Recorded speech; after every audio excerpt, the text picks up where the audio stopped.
ፌብሩዋሪ 1 1999 የኢቤይ ፋውንደር የሆነው ፔር ከአሲስታንቱ ኢሜይል ይገባለታል።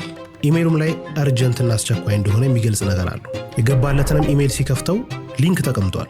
ሊንኩንም ክሊክ ማድረግና ወደ ዌብሳይቱ መግባት ጀመረ። መጀመሪያ ላይ ዌብሳይቱን እንደከፈተው ምን እያየ እንደሆነ እርግጠኛ አልነበረም። ከላይ ሲመለከተው የዌብሳይቱ አሰራርና አጠቃላይ ብራንዲንጉ ልክ እንደ ኢቤይ ነው፣ ነገር ግን በጀርመንኛ ቋንቋ። ዌብሳይቱም ላይ ካያቸው ነገሮች ውስጥ አንድ ካሜራ ይመለከትና ክሊክ ያደርገዋል። ክሊክ ሲያደርግ ግን የከፈተውን ነገር ማመን አልቻለም። ዌብሳይቱ ላይ የመጫረቻ ዋጋ፣ ኦክሽን ፕራይስ፣ የፕሮዳክት ዲስክሪፕሽን፣ የምርቱ አጠቃላይ መግለጫና የገዢዎች ሪቪው በሙሉ ተቀምጧል። በጣም ደንግጦ ባክ ይነካና ድጋሚ ወደ ሆም ፔጅ ይመለሳል። ዌብሳይቱን በደንብ ለመመልከት ሲሞክር አውቶሞቲቭ መኪናዎች፣ መጽሐፎች፣ የኤሌክትሮኒክ ዕቃዎች፣ ሁሉም ነገሮች የሚሸጡበት ዌብሳይት ነው። ፔርን ግን በጣም ያስደነገጠው ነገር ሁሉ ነገሩ ልክ እንደ ኢቤይ መሆኑ ነው። ይህንንም ካየ በኋላ ኮምፕሊትሊ ሾክድ ይሆናል። ሜይ 21 ፔር ወደ ጀርመን በርሊን ይበራል። የሄደበትም ዋነኛ ምክንያት ደግሞ ይሄን ዌብሳይት የሰሩትን ሰዎች ሙሉ በሙሉ ሊገዛቸው ስለፈለገ። ያንን ማድረጉ ለኢቤይ ቀጥታ የጀርመን ማርኬት ውስጥ በአንድ ጊዜ እንዲገቡ ይረዳቸዋል። ወደ ስብሰባውም ሲገባ ኤክስፔክት አድርጎ የነበረው ሬጉላር የሆነ የተለመደ አይነት የቢዝነስማን ቲፒካል ሰዎችን ነበር። ነገር ግን ስብሰባው ላይ የተገኙት 3 ወንድማማቾች ኮምፕሊትሊ እንደጠበቃቸው አልነበረም። የመጀመሪያው ማርክ ይባላል፣ ለስለስ ያለ ተናጋሪ ነው። ሁለተኛው አሌክስ ይባላል፣ ይሄኛው በጣም ጂኒየስ ነው። መሃል ላይ ግን የተቀመጠው ኦሊቨር አብዛኞቹ ነገሮች ኃላፊነት ወስዶ እየሰራ ያለው እሱ እንደሆነ ያስታውቃል። በጣም አምቢሽስ ነው፣ ክሊር ነው፣ የሚያወራውን ነገር ያውቃል። ሁሉንም ነገር ሲመለከት ፒር አንድ ነገር ተረዳ። ዌብሳይት ብቻ አይደለም እነዚህ ልጆች ቢልድ ያደረጉት፣ ኤግዛክትሊ አውሮፓ ውስጥ ያልተለመደ አይነት ሲሊኮን ቫሊ ታይፕ ኦፍ ቢዝነስ ነው ቢልድ ያደረጉት። ከዚህ ስብሰባ ከ9 ቀን በኋላ ኢቤይ እነሱ የሰሩትን ዌብሳይት አላንዶን ገዛው። እነዚህም 3 ወንድማማቾች $43 ሚሊዮን አገኙ ዌብሳይቱን በመሸጣቸው። ከ3 ወር በኋላ እነዚህ ወንድማማቾች አንድ ቀን ረጋ ብለው ማሰብ ጀመሩ። ሁሉም አንድ አይነት ሀሳብ አይምሯቸው ላይ መጣ። ልክ ኢቤይ ላይ እንደሰራነው አይነት ነገር ለምን ሌሎች ቢዝነሶች ላይ አንሰራም ብለው አሰቡ። ይሄ የሮኬት ኢንተርኔት አነሳስና ውድቀት ነው። እነዚህ ልጆች ራሳቸውን የስታርታፕ ኢንኩቤተር ወይም ደግሞ ቢዝነስ አሳዳጊ ነን ብለው ያስባሉ። ሌሎች ሰዎች ደግሞ ክሎን ፋክተሪ ይሏቸዋል፣ ወይም ደግሞ ኮፒ የማድረግ ፋብሪካ። ኤርቢኤንቢ ከዚህ በፊት ስካመሮች ናቸው ብሏቸዋል። ነገር ግን ምንም ይባሉ ምንም እነዚህ ሰዎች ካደረጉት ስራ አንጻር አንድ የማይካድ እውነት አለ። ዓለም ከዚህ በፊት አይታው በማታውቀው መንገድ ቢዝነሶችን ቢልድ አድርገው በጣም በፍጥነት ስኬል አድርገው መሸጥ ችለዋል።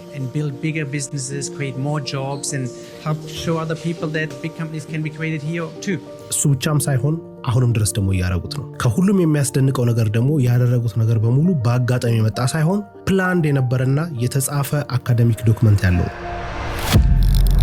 በ90ዎቹ መጨረሻ ኦሊቨር ሳን ፍራንሲስኮ ይሄዳል። የሄደበትም ዋነኛው ምክንያት ጀርመን በሚማርበት ዩኒቨርሲቲ ላይ ስለ አሜሪካ ስታርታፖች ማጥናት ስለፈለገ ነው። ሳን ፍራንሲስኮ በቆየበትም ጊዜ በጣም ብዙ ሰዎችን ኢንተርቪው አድርጓል። ለትምህርት ጥናቱ የሚረዳው ማለት ነው። ከጠበቆች ጋር፣ ከቬንቹር ካፒታሎች ጋር፣ ከቢዝነስ ኦነሮች ጋር፣ ስታርታፕ ቢልድ ካደረጉ ሲሪያል ኢንተርፕረነሮች ጋር ብዙ ኢንተርቪዎችን አድርጓል። ጥናቱም በዋናነት ማየት የፈለገው አንድ ነገር ነበር። የአሜሪካ ስታርታፖች ለየት የሚያደርጋቸው ነገር ምንድነው? ቢዝነሳቸው ቢልድ ሲደረግ ለየት ያለው ነገር ምንድነው የሚለውን ማወቅ ነበር። ከምንም ነገር በላይ ደግሞ ትኩረት አድርጎ የጠየቃቸው 2 ጥያቄዎች እነዚህ ነበሩ። የመጀመሪያው ቢዝነሶች እንዴት በጣም በፍጥነት ሊያድጉ ይችላሉ? ሁለተኛው ደግሞ አንድ ጊዜ ቢልድ የተደረገ ቢዝነስ እንዴት መልቲናሽናል ሊሆን ይችላል? ከሀገር ወጥቶ ዶሚኔት የሚያደርግበትን መንገድ፣ የእነዚህን ነገሮች አጠቃላይ ፎርሙላ ማግኘት ፈለገ። በመጨረሻም በ1998 ኦሊቨር የመመረቂያ ጽሑፍ ቴሲሱን ፐብሊሽ አደረገው።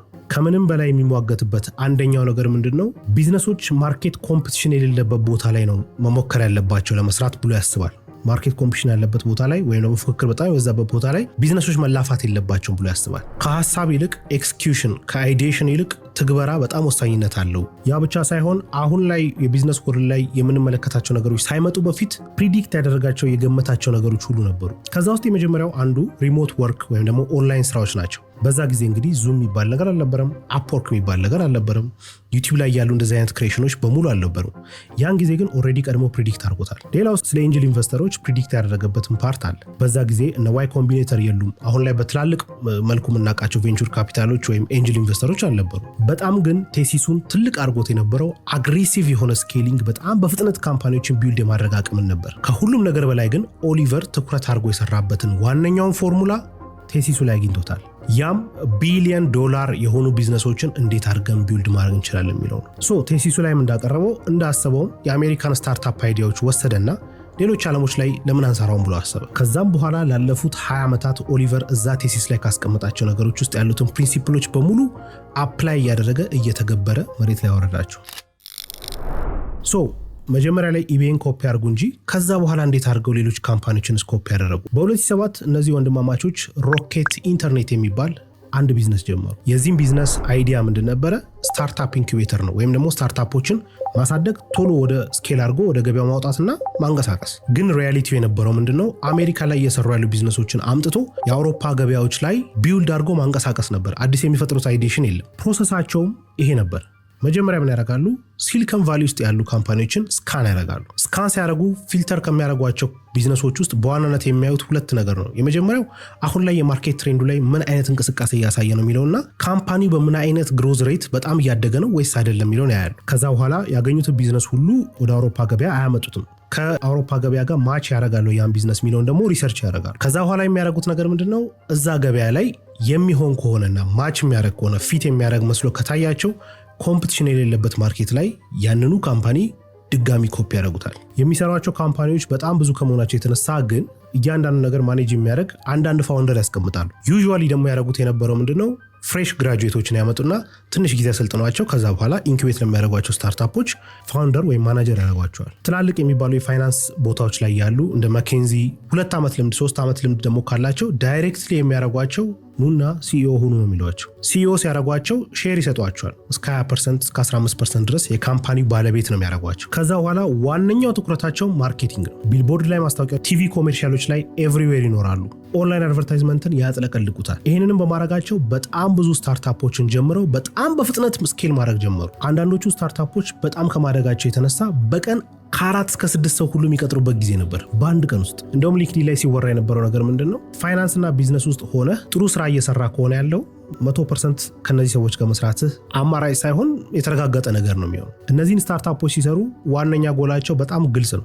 በጣም በፍጥነት ካምፓኒ ማሳደግ፣ ከዛ በኋላ ለዋናው ካምፓኒ መሸጥ። ከዛ አንዱ ስታርታፕ እንደሱ አድርገህ ከጨረስክ በኋላ ወደ ሌላ ካምፓኒ ደግሞ ትሄዳለህ። በጣም የሚገርመው ፒክ ፕራይማቸው ላይ በነበሩበት ሰዓት ላይ አንድ ካምፓኒ በ7 ቀን ጀምረው አሳድገው መልሰው ሸጠው ያውቃሉ።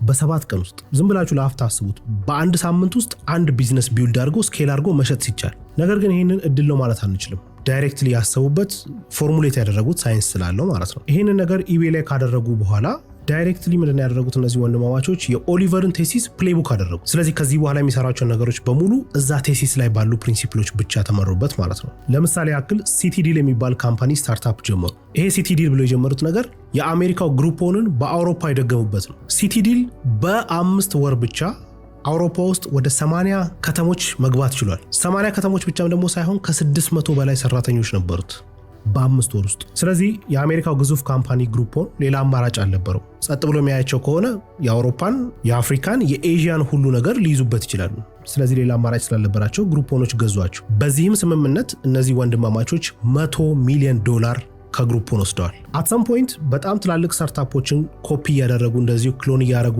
ላልተገባበት ገበያ ወይም እነዛ ካምፓኒዎች ለሌሉበት ገበያ ማቅረብ ከጀመሩ በኋላ አትሰም ፖይንት የአሜሪካ ስታርታፖች ብቻ ሳይሆን ኢቭን የቻይና ስታርታፖችን ኮፒ ማድረግ ጀምሮ ነበር። ከነዚህም ውስጥ አንዱ አሊባባ ነው። በጣም የሚገርመው አሊባባን ክሎን አድርገው አውሮፓ ውስጥ የሰሩት ካምፓኒ አሊባባ ከነሱ ላይ ሲገዛው $4 ቢሊዮን ነው የገዛቸው። አዎ በትክክል ሰምታችሁኛል፣ $4 ቢሊዮን። ዋናው ጉዳያችን ስለነሱ ማውራት ሳይሆን እነሱ ግን የወሰዱት የቢዝነስ ክሎኒንግ ሴታፕ ምን ይመስላል የሚለውን። በዋናነት የትኛውን ቢዝነስም ልጀምር ብትሉ ኮፒም ባይሆን እንኳን የሚሰራ አይዲያ ካለን እንዴት አድርገን ቢልድ እናደርገዋለን የሚለውን በትልቁ እንማርበታለን። እዚህ ጋም እነዚህ ወንድማማቾች በዋናነት የሚያስቀምጧቸው 3 ፕሪንሲፕሎች ናቸው። የመጀመሪያው በምንም መንገድ ይሁን ምንም አይነት ኮስት ያወጣብህ ዊን ማድረግ ካለብህ ዊን ማድረግ አለብህ ነው። እዚህ ጋር የጀመሯቸው ስታርታፖች ሁሉ ተሳክተውላቸዋል ማለት አይደለም። ምክንያቱም እንደምታስተውሉት በጣም አግሬሲቭ የሆነ ማርኬቲንግ ነው የሚከተሉት። በሳምንት ውስጥ አንድን ካምፓኒ ከዜሮ ከስክራች አስነስቶ ማርኬትን ዶሚኔት ማድረግ ችሎ ካምፓኒው መሸጥ ማለት ቀላል አይደለም። በዚህም የተነሳ በጣም የሚያወጡት ከፍተኛ የሆነ የማርኬቲንግ ወጪ ያለባቸው ዙሪያቸው ላይ ካሉ ካምፓኒዎች አይደለም ወይም ከኮምፒቲተሮቻቸው ከተፎካካሪያቸው አይደለም በዓለም ደረጃ የሚፎካከር አይነት ኮምፒቲሽን ነው የሚያራምዱት። ምክንያቱም የመጀመሪያው ፕሪንሲፕላቸው በምንም አይነት ኮስቲውን ማሸነፍ አለብን። ለዚህም በጣም ምሳሌ የሚሆነው አንድ ጀምሮት የነበረው ስታርታፕ፣ ይህም ስታርታፕ ኢራን ላይ ኮፒ ያደረጉት የኡበር አይነት ራይድ ነው። ልክ እኛ ጋር ራይድ እንዳለው ማለት ነው። ያኔ ግን እንደ ካፒታል ያስገቡት ገንዘብ $200 ሚሊዮን ለዚህ ስታርታፕ። ያኔ እንግዲህ እዛ አካባቢ ላይ ኢራን አካባቢ ላይ ካሉ ራይቫል ኮምፒቲተሮቻቸው ወይም ተፎካካሪያቸው ካምፓኒዎች አንጻር ሲታይ ከ4 እጥፍ በላይ ነው ካፒታል ያስገቡት። ቶሎ ለማሸነፍ በጣም አግሬሲቭ ከመሆናቸው የተነሳ አንዳንድ ጊዜ ፍጥነት ተኮር ብቻ በመሆናቸው ያልተሟሉ ዶክመንቶችን ይዘው ወደ ቢዝነስ የገቡባቸው አጋጣሚዎች አሉ። ለምሳሌ ማሌዥያ ላይ። ሁለተኛው ድራይቫቸው አግሬሲቭ ማርኬቲንግ። እቺ ነገር ታስታውሷት ይሆናል። በፊት በጀመሩት ካምፓኒ ላይ ጃምባ በሚባለው ካምፓኒ ሪንግቶኖችን ወይም ደግሞ የስልክ ላይ ጥሪዎችን ሳውንዱ ማለት ነው ለመሸጥ አስበው ክሬዚ ፍሮግ የምትባል አንድ ነገር ፈጥረው ነበር።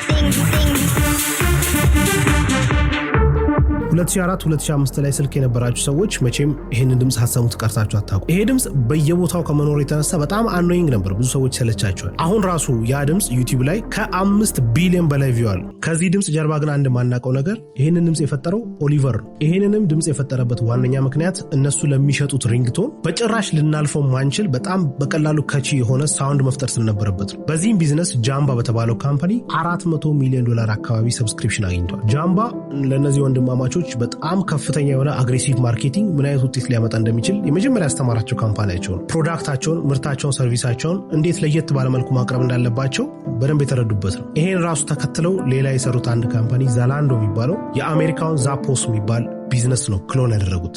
በፊት የነበራቸውን አግሬሲቭ ማርኬቲንግ ዛላንዶም ላይ ተጠቅመውት ኦቨርናይት ሰክሰስ ማየት ችለዋል። ሶስተኛው ድራይቪንግ ፎርሳቸው ደግሞ ከሚያስገቧቸው ሲኢኦ ፋውንደሮች በጣም ትልቅ የሆነ ኤክስፔክቴሽን አለባቸው። ፋውንደሩ ምንም ይከብድ ነገር ቢኖር ማርኬቱ አስቸጋሪም ቢሆን አይመለከታቸውም። የሚያስቀምጥላቸውን ኃላፊነት መፈጸም አለበት። በቃ አንዳንዶቹ የጀመሯቸው ስታርታፖች በወር ከ20% በላይ ማደግ አለባቸው ብሎ ያስገድዷቸው ነበር። ያንን ማድረግ ካልቻሉ ይባረራሉ። ኢቭን አግሪመንቶቻቸው በእንደዚህ አይነት ነጥቦች ላይ የተቀመጡ ነበር። የኦሊቨር ፕሌይቡክ በጣም አደገኛ ነው። ቀለል ያለ ቀስ ብለን እንደግ ነገ ይሆናል የሚባል ነገር የለውም። ለረጅም ጊዜ ኢፌክቲቭ ሆኖላቸው ቆይቷል። በመጨረሻ ግን አንድ ችግር ገጠማቸው።